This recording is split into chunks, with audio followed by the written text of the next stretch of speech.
okay, well, I can live off credit cards while I cut this movie. What am I going to have at the end? If I'm lucky, it'll be an enjoyable movie. Right. Somebody will see it, maybe. The first cut.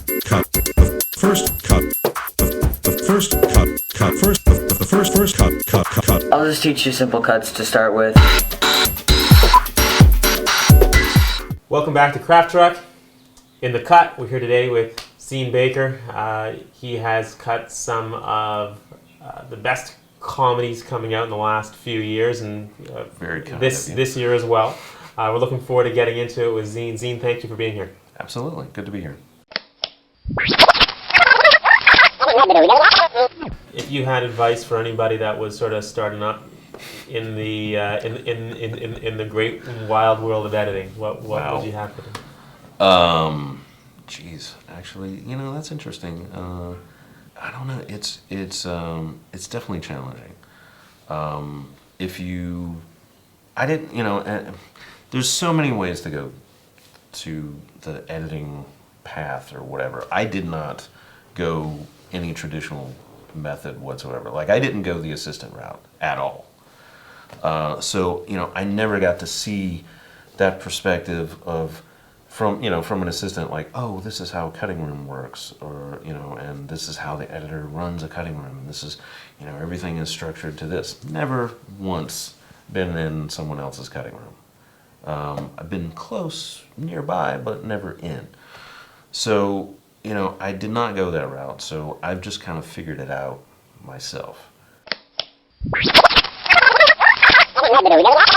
Foot Fist Way became it was a no-budget indie with Danny McBride in a starring role, put together by Jody Hill. They both essentially wrote it. I mean, Jody wrote it, but Danny added a lot to it. We did that for no money. That was that was more or less voluntary. Cutting that in my living room in my dingy apartment for weeks and weeks. Was that a hard picture to cut? Oh yeah, totally. Yeah. What was the hardest part of that process for you? Budget, time, schedules. How long did you have to cut that? I mean, did you actually have a specific time frame? It was pretty luxurious because we had no release date. Right. So we were able to take our time up to a certain point. Mm-hmm. Once we found out that we submitted a longer cut into Sundance, and once we found out, oh yeah, you're going to play in Sundance, which was a huge shocker because Foot Fist is a comedy. Comedies rarely, if ever, get selected for anything at Sundance. And then Observe and Report came as a result of that? As a result of that, yeah. Foot Fist, huge underground success. People Right. are passing around all over town. Agents are going crazy for it. Will Ferrell loves it so much. He and Adam McKay and their company basically grab it. Right. And so that, when that happened, a lot of people saw what holy shit, this is like a new I guess it's a traditional comedy, just the style is a little different, that's Right. all. And Jody would call that sort of punk rock style, which we were both definitely into at the time. Are you laughing in the room when you're cutting? Because you see totally, these things so many times. Yeah. Do the jokes that work keep you laughing? Yeah. You put it together as it was conceived, as the joke was conceived. Like, okay, well, here's the setup, here's delivery, here's punchline. Okay, now, does it work or doesn't it? Does it make you laugh? If it makes you laugh consistently, then it's probably working, because you're going to be seeing it over and over and over again. So if you're still laughing, and most of the time you're tweaking jokes right up till the very end.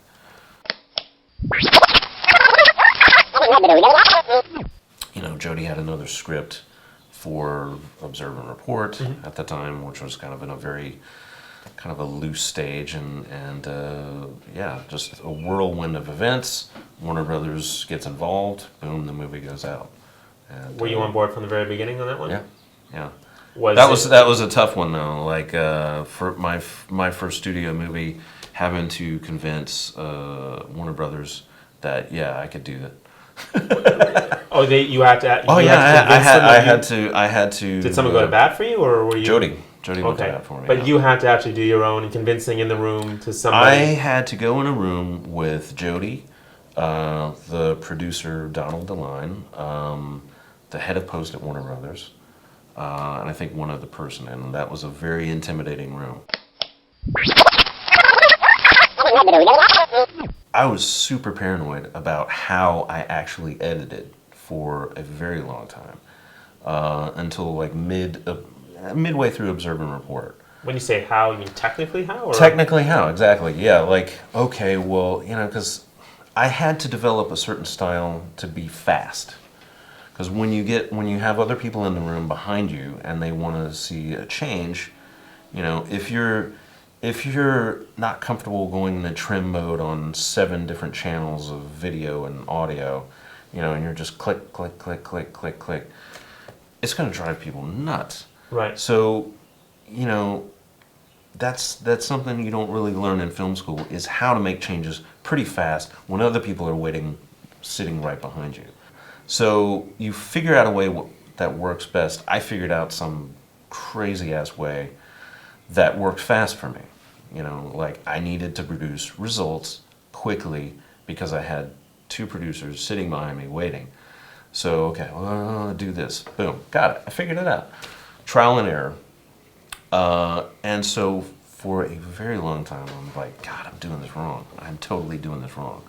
Like, crap, it's working. Right. So maybe I'm doing something right. But, I was so paranoid because I had no measure of anyone else.